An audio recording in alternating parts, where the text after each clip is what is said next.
अच्छा, मान लीजिए आप घर से बाहर निकल रहे हैं। आपने अपने घर के दरवाजे पर ताला लगाया। ताला लगाने के बाद आप थोड़ी दूर गए। जाने के बाद आपको लगा कहीं मैंने ताला ठीक से लगाया है या नहीं। आपको फिर से घर लौटना पड़ा और लौटकर ताले को थोड़ा हिलाकर देखना पड़ा कि ये ठीक से लगा है या नहीं। फिर आप दोबारा चले गए। कुछ दूर जाने के बाद अचानक आपको याद आया, क्या मैंने गैस का चूल्हा बंद किया था? अगर बंद नहीं किया तो लगता है कि दुर्घटना होने की संभावना बहुत ज्यादा है। आपको फिर से लौटना पड़ा। आकर आपने गैस का चूल्हा चेक किया। उसके बाद ही आप फिर से घर से बाहर निकले। या मान लीजिए आप सड़क पर चल रहे हैं।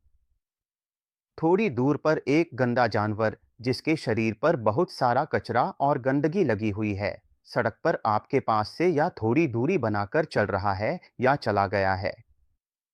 आपके मन में ख्याल आने लगा कि शायद उस जानवर से कोई कचरा, गंदगी या जहरीली चीज आपके शरीर से लग गई होगी। आपकी बेचैनी बहुत बढ़ गई और जब तक आप तुरंत नहा नहीं लेते, आपके मन को चैन नहीं मिलेगा। या मान लीजिए आपने अपने बिस्तर की चादर बहुत अच्छे से सलीके से बिछा रखी है। आपके घर में कोई मेहमान आया। आने के बाद वहीं बैठ गया। बैठने के बाद आपके मन में आया कि उसके कपड़ों या शरीर पर जरूर कोई कीटाणु, गंदगी या बाहर से कुछ गंदा आया होगा। इसे अभी धोना पड़ेगा। आपकी बेचैनी बढ़ती ही जा रही है। जब तक वह मेहमान वहां है, आपके मन में बेचैनी बनी रहती है। शायद उसके जाते ही आपने बिस्तर की चादर बदल दी। बदलना ठीक है। हम ये नॉन कोरोना समय की बात कर रहे हैं। मान लीजिए कोरोना के समय तो बाहर से कोई आता ही नहीं। हम तो वैसे भी साफ सफाई रखते हैं। ये तो सामान्य है। लेकिन मैं बाकी समय की बात कर रहा हूं। फिर मान लीजिए आपने बिस्तर की चादर बदल दी। थोड़ी देर बाद आपका बच्चा शायद छत पर गया था। छत से उसके शरीर पर थोड़ी मिट्टी या गंदगी लग गई। फिर आकर वह बिस्तर पर चढ़ गया। अब ये मिट्टी क्यों लग गई? अब ये चादर फिर से बदलनी पड़ेगी। जरूर इसमें कोई गंदगी या कीचड़ लग गया है, या ये आपको बिल्कुल बर्दाश्त नहीं हो रहा। बेचैनी हो रही है। ये बेचैनी आपको बहुत परेशान कर रही है। आपको वो चादर तुरंत धोनी पड़ रही है, और जब तक वो न धुल जाए या न हट जाए, आपके मन की अशांति कम नहीं हो रही। इसी तरह आपके पहने हुए कपड़े, आपके बच्चे के पहने हुए कपड़े, इनमें भी आपको लगता है कि शायद गंदगी लग गई है। वह बच्चा थोड़ी देर के लिए दरवाजे के बाहर गया था। शायद उसमें कोई गंदगी लग गई है। उसे अभी बदलना पड़ेगा। आपको बार-बार कपड़े बदलने पड़ रहे हैं। या फिर फिर ऐसा भी होता है कि बहुत से लोगों में देखा जाता है कि उनके मन में कुछ खराब तस्वीरें, बेकार के विचार, अनचाहे विचार जो वे सोचना नहीं चाहते, ऐसे कुछ विचार या तस्वीरें मन में आ जाती हैं। मैं एक उदाहरण देता हूँ। मेरे निजी चैम्बर में या मेरे अस्पताल में ऐसे लोगों में अक्सर कई लक्षण होते हैं, जैसे अचानक दिमाग में विचार आता है कि मुझे नमाज क्यों पढ़नी चाहिए, अगर मैं न पढ़ूं तो क्या होगा। नमाज असल में पढ़नी चाहिए। बात यह है कि मैं जानता हूँ ये मेरे धर्म का नियम है, मुझे पढ़नी है, लेकिन फिर भी मन में आता है कि क्यों पढ़नी है, अगर न पढ़ूं तो क्या होगा। मैं समझता हूँ ये विचार बेकार है, ये विचार तर्कहीन है, ये विचार मैं नहीं चाहता। मैं इस विचार को हटाना चाहता हूँ, लेकिन फिर भी ये विचार आ जाता है और इसे रोका नहीं जा रहा। ये विचार बार बार आ रहे हैं। मान लीजिए कोई हिंदू धर्म का अनुयायी है। उसके मन में आता है कि मैं प्रार्थना क्यों करूं, मुझे जरूरत नहीं। फिर लगता है नहीं नहीं, छी छी, मैं ऐसा क्यों सोच रहा हूं, मुझे तो जरूरत है। लेकिन फिर भी अचानक मन में आ जाता है कि क्या सच में वो देवता है। ऐसे विचार आ जाते हैं। या कोई मुस्लिम धर्म का अनुयायी है, उसके मन में भी ऐसे विचार आ सकते हैं। विचार पर विचार उसके दिमाग में आ रहे हैं। क्या अल्लाह है, क्या धर्म है या नहीं, ये बातें वह जानबूझकर नहीं सोच रहा। ऐसे विचार आ रहे हैं, लेकिन वह किसी को बता नहीं पा रहा। उसे लगता है कि ये बुरे पापी विचार हैं। ये मेरे दिमाग में क्यों आ रहे हैं, मैं ऐसे विचार नहीं चाहता, इन्हें हटाना चाहता हूँ। साथ ही वह तौबा कर रहा है। या दूसरे धर्म के लोग भी अपने अपने तरीके से ऐसा ही कर रहे हैं। वह सिर हिला रही हैं, बुरी बातें सोचने से खुद को रोक रही हैं। छे छे कितने गंदे विचार मन में ऐसे विचार आते हैं कि नमाज या प्रार्थना के समय धर्म के अस्तित्व पर सवाल उठते हैं। गंदी तस्वीरें आती हैं, वह ये नहीं चाहता फिर भी वे आती हैं। क्या आपके साथ भी ऐसा हुआ है? बहुतों के साथ होता है।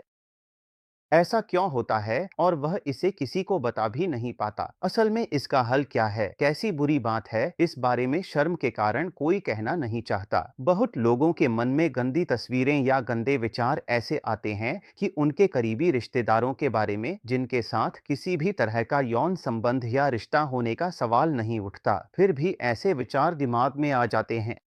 ऐसे सारे विचार आ रहे हैं सेक्स से जुड़े हुए, किसी के साथ सेक्स से जुड़े ऐसे विचार जो वह खुद नहीं चाहता, ये विचार वह करना नहीं चाहता, फिर भी ये आ रहे हैं। कितनी मुश्किल स्थिति है, इतनी भयानक और असहनीय स्थिति है। वह इससे बाहर निकलना चाहता है लेकिन निकल नहीं पा रहा। यह एक बेहद पीड़ादायक सोच है। कई बार कुछ नग्न तस्वीरें भी दिमाग में आ जाती हैं या ऐसे कुछ दृश्य उसके दिमाग में सामने आ जाते हैं। बहुत करीबी लोग जैसे कि माता पिता, उनके बारे में भी ऐसे विचार आ सकते हैं और आ भी रहे हैं। लेकिन वह इन विचारों से खुद को मुक्त नहीं कर पा रहा है। वह एक असहनीय पीड़ा में दिन गुजार रहा है। ऐसे बहुत से लोगों के साथ शायद ऐसा हो रहा है या फिर दोबारा हो रहा है।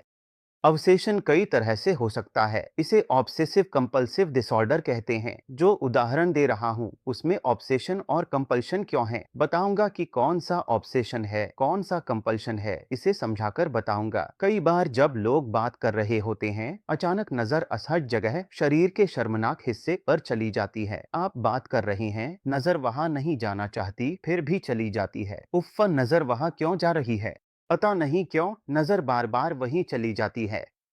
आप खुद को कंट्रोल नहीं कर पाते, आप खुद को कंट्रोल या नियंत्रित नहीं कर पा रहे हैं। एक अजीब सी समस्या लेकर मेरे पास आ रही हैं। उसे लगता है कि मैं लोगों के मोबाइल की तरफ, मतलब जब कोई मोबाइल देख रहा होता है तो मुझे लगता है कि मैं भी उसके मोबाइल की तरफ देखूं देखूं कि वह क्या कर रहा है। मैं ऐसा नहीं चाहता। उफ़, मैं दूसरों के मोबाइल की तरफ क्यों देखूं? फिर भी नजर चली ही जाती है। दूसरों की जेब की तरफ भी नजर चली जाती है। हाँ, ऐसा हो रहा है लेकिन मैं ऐसा नहीं चाहता। फिर कई लोगों के साथ ऐसा भी होता है कि मैं सड़क पर चल रहा हूँ तो मुझे दाईं ओर से ही चलना है, बाईं ओर से चलूं तो ठीक नहीं लगेगा। चलते चलते मुझे थोड़ी थोड़ी देर में कोई खंभा या पेड़ छूते छूते या स्पर्श करते करते जाना होगा, नहीं तो मुझे बेचैनी होती है। या फिर ठीक इसी तरह इसी पैटर्न में मुझे चलना है। दायां पैर बायां पैर, इस खांचे में उस खांचे में, हर खांचे में पैर रखते हुए मुझे चलना है। कई लोग ऐसी समस्याएं लेकर मेरे पास आए हैं। कुछ देर चलने के बाद लगता है कि यह स्टेप सही नहीं हुआ, फिर वापस जाकर दोबारा शुरू करते हैं। ठीक इसी लय में मुझे चलना है। कई लोगों के साथ ऐसा भी है। मैं एक असली अनुभव से बता रहा हूँ। पुलिस की राइफल देखकर, मेरा एक पेशेंट था, पुलिस की राइफल देखकर उसे लगता था कि बिना छुए खुद को कंट्रोल नहीं कर पा रहा हूँ, छूना ही है मुझे। हाँ, छू भी लेता था।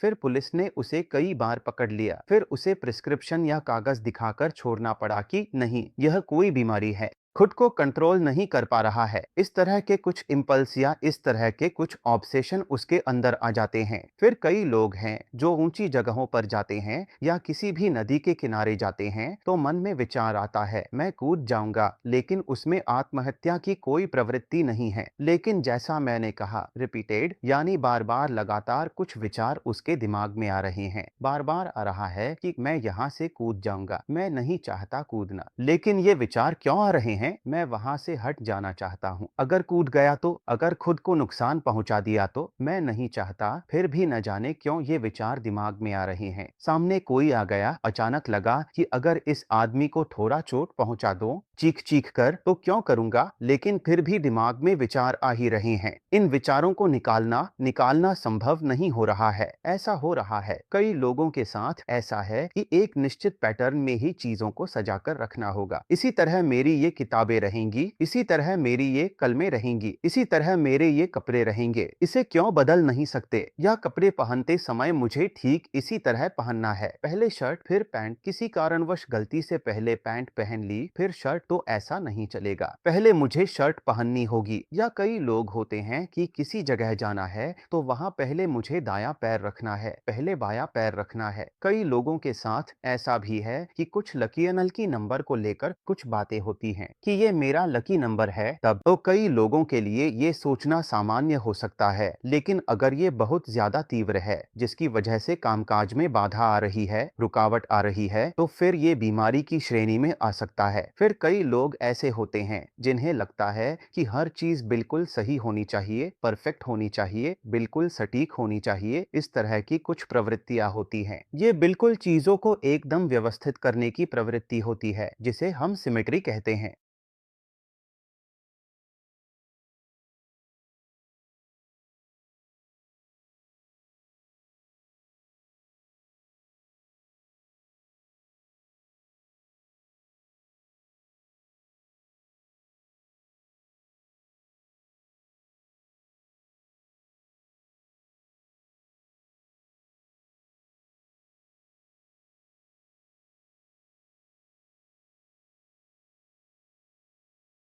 फिर सामने से अगर कुछ थोड़ा सा भी हिल जाए या बिगड़ जाए, हम बार बार उसे ठीक करने लगते हैं या बार बार उसे सही करने की कोशिश करते रहते हैं। ऐसा ही होता है। ऐसे कई लोग होते हैं जो बार बार चीजों को ठीक करते करते देखा जाता है कि उनके हाथों की उंगलियों में इस तरह की कई आदतें दिखती हैं। इस तरह की परेशानियों वाले लोग हमारे पास आते हैं। कुछ भी गलत हो जाए तो तुरंत ही उन्हें समस्या महसूस होने लगती है, वे इसे समझ सकते हैं। और जो यह शक या संदेह है, इसके बारे में मैंने पहले भी बताया था, जैसे कि दरवाजा बंद किया या नहीं, तो यह शक और भी कई तरह से आ सकता है। यह एक तरह की परीक्षा है जिसमें व्यक्ति को अपने ज्ञान, समझ और सोच की गहराई को परखने का अवसर मिलता है। कुछ लोग इसे एक जांच प्रक्रिया के रूप में भी देखते हैं जिसमें किसी विशेष विषय या परिस्थिति के बारे में हमारी प्रतिक्रिया और निर्णय क्षमता का मूल्यांकन किया जाता है। वहीं कई बार यह भी कहा जाता है कि यह पूरी तरह से एक गलत सोच है, क्योंकि हर व्यक्ति की सोचने और समझने की प्रक्रिया अलग होती है और किसी एक मानक से सबका मूल्यांकन करना उचित नहीं है। इस विषय पर और भी कई बातें कही जा सकती हैं, जैसे कि कुछ लोग मानते हैं कि परीक्षा या जांच केवल बाहरी रूप से नहीं बल्कि आंतरिक रूप से भी होती है, जिसमें हमें अपने भीतर झांककर देखना पड़ता है कि हम वास्तव में क्या सोचते हैं और क्यों सोचते हैं। कई बार समाज, परिवार या मित्रों के विचार भी हमारी सोच को प्रभावित करते हैं, जिससे हम अपने मूल विचारों से भटक सकते हैं। लेकिन अंततः यह सब खुद से ही शुरू होता है, क्योंकि किसी भी विचार, निर्णय या प्रक्रिया की शुरुआत हमारे अपने मन और सोच से होती है। जब आप किसी भी कार्य की शुरुआत खुद से करते हैं तो आप अपने काम के प्रति पूरी जिम्मेदारी लेते हैं। यह जिम्मेदारी आपको अपने हर कार्य में परफेक्शन लाने के लिए प्रेरित करती है। जब हम किसी काम को शुरू करते हैं तो हमें यह ध्यान रखना चाहिए कि हर छोटी छोटी बात का महत्व होता है। काम करते समय हर चीज की बारीकी से जांच करना जरूरी है, क्योंकि कई बार छोटी छोटी गलतियां भी बड़े परिणाम ला सकती हैं। उदाहरण के लिए, अगर आप किसी दस्तावेज को बिना जांचे आगे बढ़ा देते हैं तो उसमें कोई त्रुटि रह सकती है जिससे बाद में परेशानी हो सकती है। इसलिए हर कार्य को पूरा करने के बाद उसकी अच्छी तरह से जांच करना चाहिए ताकि किसी भी गलती की संभावना न रहे। जब हम सतर्कता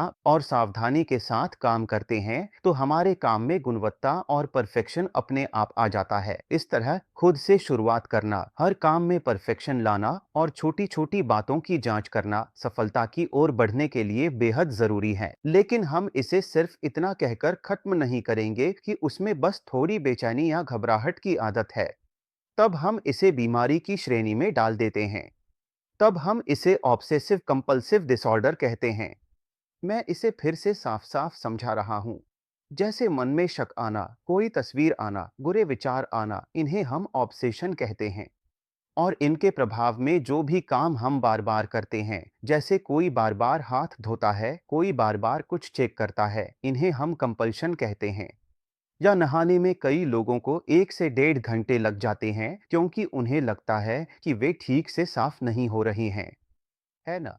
इसे भी हम कंपल्शन कहते हैं। ये जरूरी नहीं है, चाहे तो फेंक सकते हैं। बहुत पुरानी चीजें हैं, लेकिन मैं उन्हें फेंक नहीं पा रहा हूँ। मैं उन्हें सलीके से रख रहा हूँ, फिर भी फेंकना चाहता हूँ। लगता है कि अगर कभी जरूरत पड़ी तो मैं इसे नहीं फेंकूंगा। मैं समझ रहा हूँ कि नहीं, इसे फेंकना चाहिए। घर की फालतू चीजें साफ करनी चाहिए, लेकिन साफ नहीं हो पा रही हैं। मैं बार बार वही चीजें रखे जा रहा हूँ। मैंने तय किया कि 10 कागज फेंकूंगा, लेकिन सिर्फ 2 ही फेंक पाया। बाकी 8 कागज फिर उसी जगह रख दिए। मुझे पता है कि शायद अब इनकी जरूरत नहीं पड़ेगी। इसे हम होल्डिंग कहते हैं। यह भी एक तरह का ऑब्सेशन है ना। तो जैसा कि मैंने कहा, इसे कहकर खत्म नहीं किया जा सकता। ऑब्सेशन कई तरह से आ सकता है। जैसे किसी व्यक्ति को अचानक ऐसा लगता है कि वह हमेशा अपने कमरे में बंद रहता है। उसे लगता है कि अगर वह कमरे के बाहर जाएगा तो शायद उसकी नजर किसी खास परिवार के सदस्य के किसी गलत या निजी अंग पर चली जाएगी। इस डर से वह कमरे में बंद रहता है। या फिर उसे लगता है कि उसकी सांस में या उसके सांस लेने छोड़ने में कुछ बुरा है। वह समझ रहा है कि यह बेबुनियाद सोच है, फिर भी उसे लगता है कि उसके पास जाना ठीक नहीं है। वह इसी सोच में अपने कमरे में बंद है। ये सब ऑब्सेशन है। तो इस ऑब्सेशन के नतीजे में वह खुद को बंद रख रहा है, बच रहा है। इसे हम कंपल्शन कहते हैं। कई लोगों को लगता है कि शायद साबुन लग गया, मेरी आंख में साबुन चला गया है, बार बार आंख धोनी पड़ रही है, बार बार मुंह धोना पड़ रहा है। फिर लगता है कि मेरे शरीर पर कुछ चिपचिपा सा लग गया है, इससे मुझे बार बार अपने कपड़े बदलने पड़ेंगे। कई लोगों को ऐसा भी शक होता है कि शायद कोई चिपचिपी चीज लग गई है, कोई स्टिकी चीज लग गई है, इससे मुझे छुटकारा पाना है। ऐसे शक आते हैं। तो जैसा मैंने कहा, ऑब्सेशन कई तरह से अलग अलग रूप में आ सकता है, लेकिन यह एक बीमारी है। यह हम कई बार समझ नहीं पाते और इसे ढोते रहते हैं, और इसके कारण जो तनाव होता है उससे दिमाग पर बहुत ज्यादा दबाव पड़ता है। अब सवाल है कि यह ऑब्सेशन क्यों होता है, यह बीमारी क्यों होती है। इस बीमारी के कई कारण हैं। पारिवारिक इतिहास हो तो भी हो सकता है। देखा गया है कि बच्चा माता पिता से देखकर भी यह सीख सकता है। दिमाग के कुछ हिस्सों में ब्लड फ्लो या एक्टिविटी बढ़ जाती है। जब मेटाबॉलिक एक्टिविटी बढ़ती है तो इस बीमारी का खतरा भी बढ़ता है। अगर दिमाग में कुछ रासायनिक तत्व जैसे सेरोटोनिन की मात्रा कम हो जाए तो भी इस बीमारी का जोखिम बढ़ता है। यह भी देखा गया है कि अगर बचपन में कुछ बैक्टीरियल इन्फेक्शन हो जाए तो बड़े होने पर उनमें भी ओसीडी या इस बीमारी के होने की संभावना बढ़ जाती है। इस बीमारी का नाम है ऑब्सेसिव कंपल्सिव डिसऑर्डर। अब तक मैंने बताया कि ऑब्सेशन कंपल्शन क्या होते हैं, बीमारी की व्याख्या की, यह क्यों होती है और कौन से संभावित जोखिम वाले फैक्टर हैं भी बताया। अब बीमारी का नाम भी बता दिया, तो सवाल है इसका इलाज क्या है। इलाज सिर्फ दवाइयों से नहीं होता, सिर्फ काउंसलिंग या मनोचिकित्सा से भी काम नहीं चलेगा। यह सिद्ध है कि इस बीमारी के लिए दवाइयों और मनोचिकित्सा दोनों जरूरी हैं। मनोचिकित्सा किस तरह की होती है? हम कहते हैं कि व्यवहार चिकित्सा, एक्सपोजर और रिस्पॉन्स प्रिवेंशन थेरेपी। लेकिन मनोचिकित्सा का मतलब कुछ ऐसा ही होता है, या इलेक्ट्रिक शॉक थेरेपी, जिसके बारे में लोग सोचते हैं कि यह ऐसी नहीं है। यह एक सेशन बुक है, मरीज वैज्ञानिक तरीके से बात करती है। सत्र 11। हम इसे कुछ हिस्सों में बांट लेते हैं। आज एक सेशन करेंगे, फिर एक हफ्ते बाद हम उन विषयों या समस्याओं को जिनको लेकर उसे शक या परेशानी है, धीरे धीरे उसकी तरफ उसे ले जाने की कोशिश करते हैं। हम उसे उन चीजों के करीब ले जाने की कोशिश करते हैं ताकि वह उन्हें छू सके, जैसे गंदगी, कचरा या इसी तरह की चीजें। जिन लोगों में ये लक्षण होते हैं वे कभी कभी अपने हाथ से छू लेते हैं। हम उन्हें हाथ धोने से मना करते हैं या देर कराते हैं। ऐसा करते करते एक समय आता है जब वह आदी हो जाता है कि कहीं भी हाथ लग जाए तब भी वह हाथ नहीं धोएगा। घर में कोई आ जाए तो उसे नहीं लगेगा कि चादर तुरंत बदलनी है। समय लेने वाली प्रक्रिया है, लेकिन यह बीमारी बहुत परेशान करती है। इलाज में समय लगता है और इस बीमारी में लगभग 30% मामलों में ऐसा देखा जाता है। 30 से 40% मरीज पूरी तरह ठीक होते हैं। 30% मरीज हल्के मध्यम लक्षणों के साथ दवा से ठीक रहते हैं और 20% मरीज पूरी तरह ठीक नहीं होते। वर्किंग एंड वेयरिंग में कुछ सुधार होता है, फिर हालत बिगड़ती है, दबाव में और खराब हो जाती है। यह बीमारी पूरी तरह क्यों नहीं ठीक होती, इसके कई कारण हैं जिन पर मैं कभी विस्तार से बताऊंगा। मैं चर्चा करूंगा कि किस मरीज की बीमारी ठीक होती है और किसकी नहीं। इसमें परिवार के कारण हो सकते हैं। परिवार का समर्थन, मरीज दवा ले रहे हैं, वे दबाव में टूट रहे हैं या लगातार तनाव में हैं। कई कारक होते हैं जिनसे तय होता है कि बीमारी ठीक होगी या नहीं। यह व्यक्ति के मूल्यांकन के बाद ही समझा जा सकता है कि उसकी व्यक्तित्व में समस्या है या नहीं।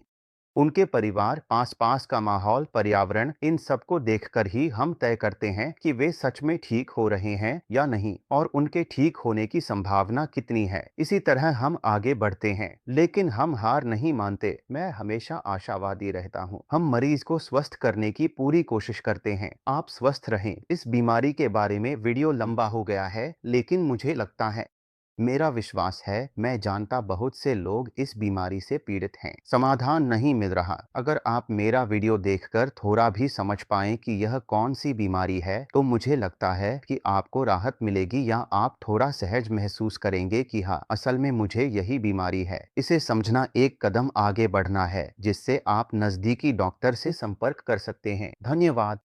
ख्याल रखिएगा, फिर मिलेंगे।